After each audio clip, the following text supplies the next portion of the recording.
pemirsa, terima kasih sudah datang ke sesi IBM Partner Solution Summit dengan judul Zero Trust Journey Through Identity Verification. Perkenalkan, nama saya Joni dari Titan Guard sebagai Solution Manager.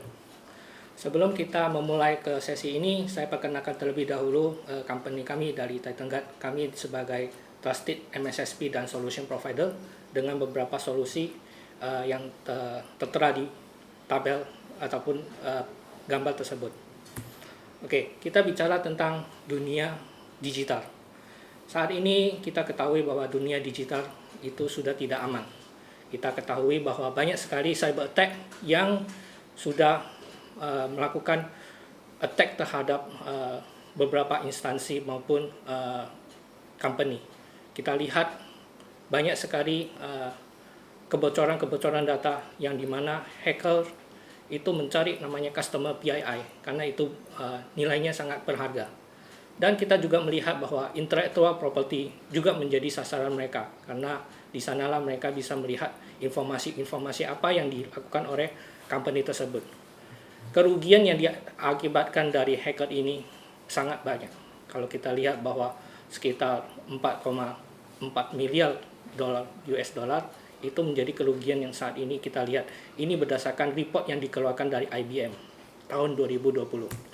Kalau kita melihat juga dari sisi report yang lain dari Verizon DBIR 2021, kita melihat identity gap itu menjadi suatu resiko di mana banyak sekali kredensial yang bocor ke misalnya ke dunia dark web maupun lain sebagainya. Mereka perjualbelikan identity tersebut. Kemudian kalau kita lihat juga ada 89% daripada web application itu breach karena kesalahgunaan daripada identity dan banyak hal lainnya. Oke, kalau kita melihat daripada cyber risk saat ini itu selalu involve. Kalau kita lihat pada kemarin mungkin tahun-tahun sebelumnya, attack itu biasanya mengarah kepada server ataupun PC. Mereka tentunya adalah karena hobi untuk lakukan aktivitas ini, ataupun mereka menggunakan serangan-serangan seperti virus atau worm. Sekarang kalau kita melihat bahwa attack itu mereka lebih agresif. Mereka mensasarkan kepada web, mobile, cloud. Hal ini karena dimotivasi atas finansial. Kita melihat bahwa belakangan ini attack seperti ransomware, mereka menuntut seperti pengiriman berupa Bitcoin ke hacker tersebut jika kita akan merilis daripada data yang kita sudah di-encrypt. Attack yang lain seperti misalnya lebih agresif misalnya terhadap instansi-instansi tertentu, mereka menjadi sasaran. So, kalau kita lihat future challenges itu seperti apa? Tentunya kita harus melihat bagaimana kita menerapkan security di dalam environment kita. Kemudian bagaimana portion daripada security itu harus kita sesuaikan dengan bisnis yang ada. Semakin bisnis berkembang menuju ke misalnya mobile application, tentu kita harus memikirkan tentang security tersebut. Lalu pada saat bisnis kita environment-nya pindah ke cloud, kita juga harus memikirkan bagaimana kita men-secure environment tersebut. Lalu kita bicara tentang Zero Trust Implementation. Ini menjadi salah satu yang bisa kita lihat bahwa sekarang ini banyak sekali instansi yang mencoba menerapkan Zero Trust. Zero Trust itu adalah suatu strategi ataupun suatu framework untuk kita menuju ke suatu sistem yang lebih trusted. Kita lihat John Candleford, ini adalah peneliti dari Forrester. Dia mengatakan bahwa trust itu adalah lebih ke arah human emotion, level daripada confidence daripada seseorang terhadap sesuatu. Tetapi kalau dari dunia digital, trust itu kalau tidak kita barengi dengan suatu hal, itu menjadi suatu vulnerable yang bisa dieksploitasi. Kita lihat Zero Trust. Konsep daripada Zero Trust ini sudah dibicarakan oleh si John Candleford di Forrester Research tahun 2010. Dia mengatakan Zero Trust itu adalah sentral, di mana tidak ada yang dipercaya dari sisi sebelumnya atau outside maupun inside, karena kita tidak bisa mempercaya begitu saja. Kalau kita lihat dulunya kita masih menerapkan suatu zero trust berdasarkan network, tetapi sekarang sudah berubah. Oleh karena itu kita perlu penerapan always verify. Kita harus selalu memverifikasi dan never trust sebelum kita memverifikasi tersebut. Kita lihat belakangan ini zero trust itu mulai berkembang. Tetapi ternyata zero trust itu sudah dibicarakan di tahun-tahun sebelumnya. Kita lihat grafik seperti ini. Di sini dia mengatakan tahun 2000 sampai 2004. Perbicaraan tentang zero trust itu sudah ada. Tetapi konsepnya itu mereka masih mengarah kepada network perimeter, mungkin lebih ke identity, misalnya suatu sistem harus ada password, itu sudah diterapkan di sebelum-sebelumnya. Tapi kita melihat perkembangan zaman, tahun 2004 sampai 2010, kita melihat bahwa zero trust, mereka mengarah ke misalnya network access control. Pada saat kita mau masuk ke dalam network, kita harus di-assess dulu, apakah kita sudah layak untuk masuk ke dalam network tersebut, misalnya antivirus yang terupdate, ataupun lain sebagainya. Kalau kita melihat tahun 2010 sampai 2015, kita melihat bahwa identity sekarang menjadi mereka merasa perlu untuk dilakukan verifikasi. Kita melihat bahwa sekarang sudah ada konsep namanya tentang involving daripada BYOD. Nah, oleh karena itu sekarang kita melihat bahwa zero trust, banyak sekali industri-industri yang sudah mulai mencoba menerapkan zero trust di dalam environment digital mereka, seperti menerapkan misalnya multi-factor authentication, unified identity access management, dan sebagainya. Nah, kita lihat tentang framework daripada zero trust ataupun arsitek daripada zero trust. Forrester sudah mengatakan bahwa zero trust itu memberikan suatu strategi. Strategi terhadap apa? Terhadap bagaimana kita memanage people, kita memanage device untuk mengakses data, network itu sendiri, workload, dan data, bagaimana kita men-secure data tersebut. Lalu kita bicara tentang visibility dan analytic, automation dan orchestration. Nah, berikut adalah zero trust pilar dan capability-nya. Start daripada user. Bagaimana kita mengauthenticate dan mengauthorize. Kita bisa menerapkan solusi seperti PAM atau multi-factor authentication. Untuk device sendiri, tentunya kita harus ada yang perlu kita terapkan, antara misalnya compliance. Apakah device tersebut bisa mengakses kepada critical servers? Apakah sudah dicek apakah device tersebut sudah bisa? Nah, kemudian dari sisi network, kita bisa menerapkan misalnya software defined network, macro segmentation, atau untuk application kita bisa micro segmentation. Application dan workload kita bisa melihat bahwa banyak sekali yang sudah mulai menerapkan security di sisi application, seperti DevSecOps, di mana kita mereview daripada aplikasi sebelum di launch supaya kita bisa meminimal daripada celah keamanan daripada suatu aplikasi. Data, kita bisa menerapkan namanya DLP ataupun DRM untuk mencegah suatu kebocoran data tersebut. Dari sisi visibility dan analitik, kita melihat sekarang kita perlu suatu solusi yang bisa memberikan visibility, sehingga kita bisa lebih deep untuk menganalisa suatu environment kita, apakah traffic tersebut adalah berbahaya apapun tidak, ataupun terhadap log. Kita bisa menerapkan namanya SIEM, Security Information Event Management. Dan terakhir adalah tentunya kita harus ada automation dan orchestration untuk menggabungkan, untuk mengorchestrate semuanya dengan menerapkan misalnya SOAR sebagai incident management. Nah, kita bicara dari start adalah identity. Zero trust itu harus kita start dari identity. Kita melihat bahwa people itu menjadi mandatory. Dengan kita bisa melakukan penerapan zero trust terhadap people tersebut ataupun identity, maka kita bisa mengurangi daripada risiko. Karena dengan kita mengetahui siapa yang masuk ke dalam suatu jaringan, kita tahu bagaimana kita memproteksinya. Layaknya seperti kita masuk ke suatu gedung, kita harus verify dengan misalnya identity, yaitu KTP. Kita dari KTP itu menginformasikan foto daripada orang tersebut. apakah dia adalah gendernya. Kita bisa melihat dari hal tersebut sebagai identitas verification yang pertama. Hal yang sama dengan digital. Oleh karena itu, kita bisa start dari Zero Trust untuk identity. Dengan reference daripada digital, kita tentu bisa enablement right user to have a right access to the right data. Ini yang paling penting, dengan under right condition. Nah, kita bicara tentang Zero Trust. Zero Trust itu bukan suatu produk. Zero Trust itu adalah suatu journey, not a destination. Jadi Zero Trust adalah suatu strategi yang kita terapkan ke dalam dunia digital.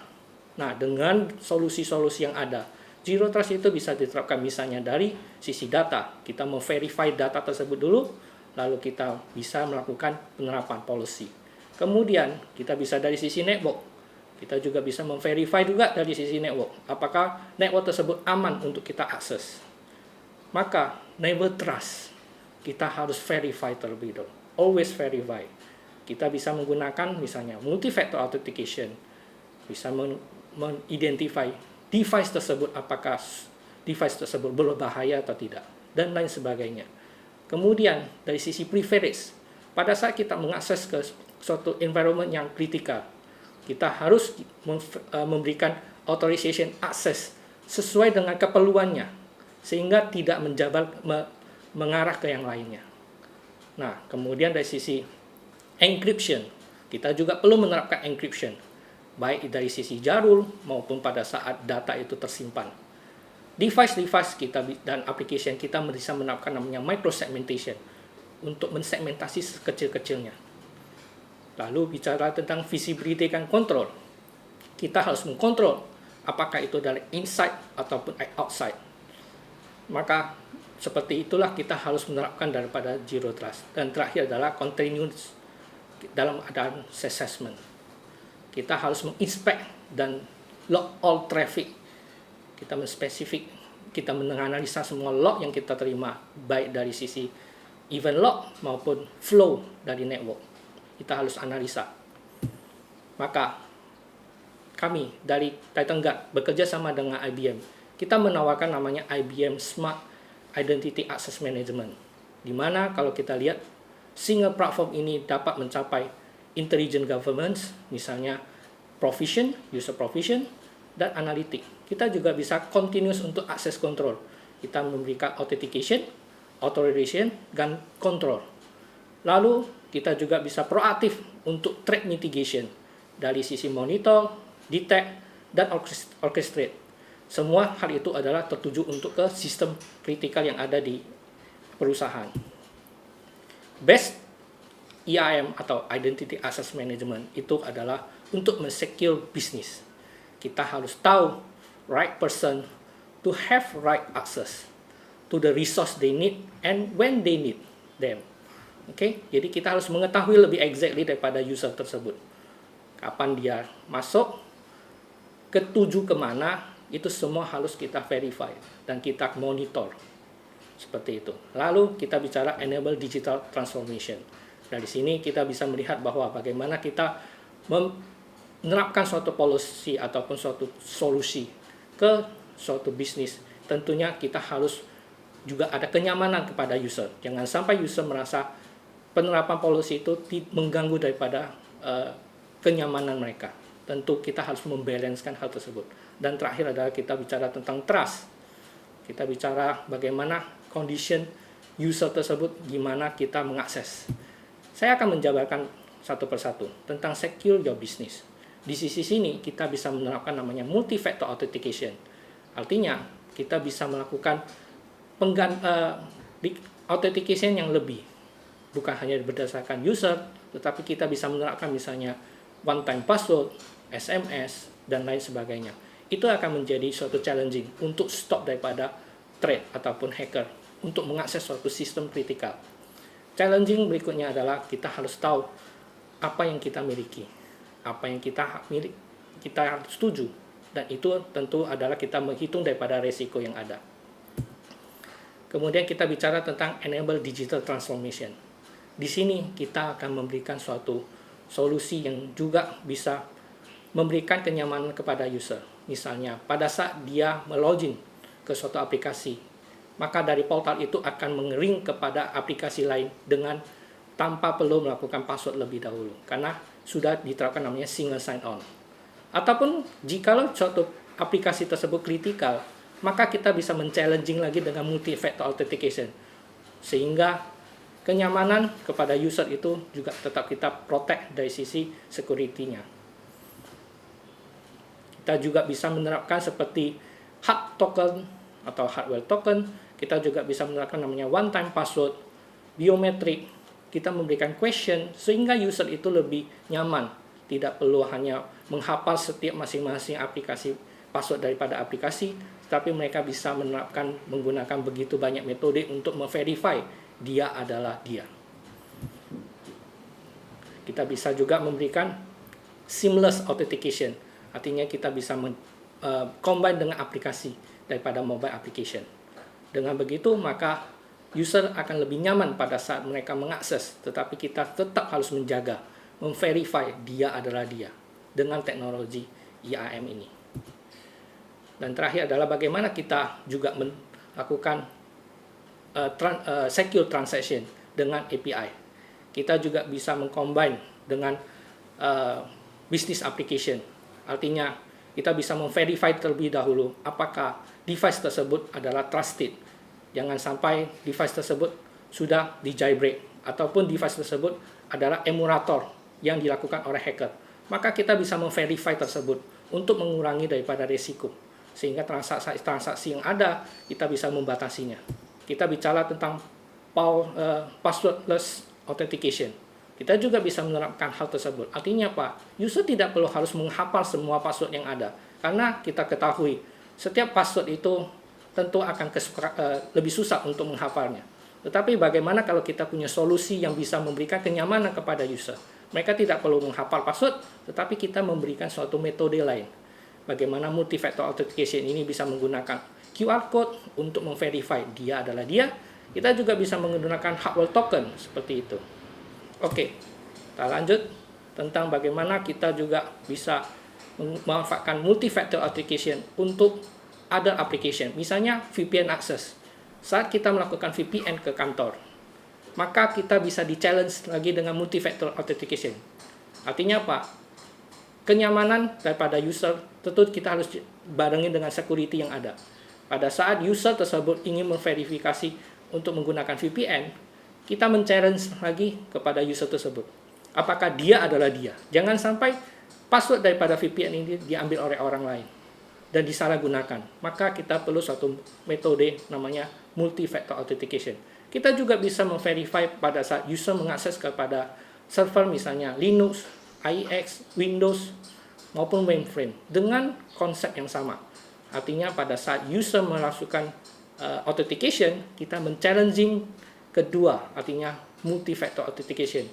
Misalnya dengan QR code, one-time password, sehingga penjagaan terhadap authentication ini lebih terkontrol. Nah, berikut adalah konsep daripada IAM yang diberikan dari IBM, di mana IBM memiliki banyak sekali solusi yang bisa membantu daripada memverifikasi user tersebut. Di antaranya seperti Trusted, Matrix 60, IBM Security Verify, dan Verify Access. Di sini kita melihat bahwa konsumen pada saat mengakses ataupun ke suatu aplikasi, mereka harus diverifikasi terlebih dahulu.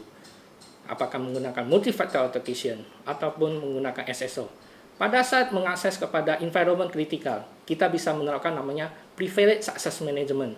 Artinya, pada saat user mengakses kepada sistem kritikal, kita bisa melakukan seperti one-time password pada saat dia mengakses. Kemudian kita bisa melakukan recording terhadap aktivitas daripada user tersebut. Sehingga apapun yang terjadi kita bisa memberikan suatu security dan kita bisa lakukan lagi untuk mereview ulang daripada aktivitas user tersebut.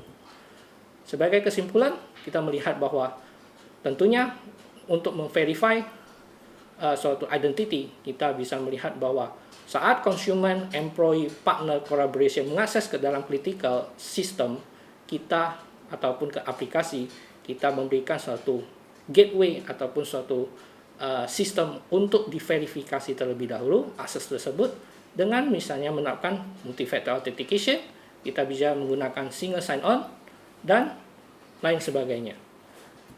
Demikian dari sesi saya hari ini. Terima kasih sudah berkunjung kepada booth kami. Kalau ada pertanyaan lebih lanjut, silakan untuk kontak kami kembali. Terima kasih.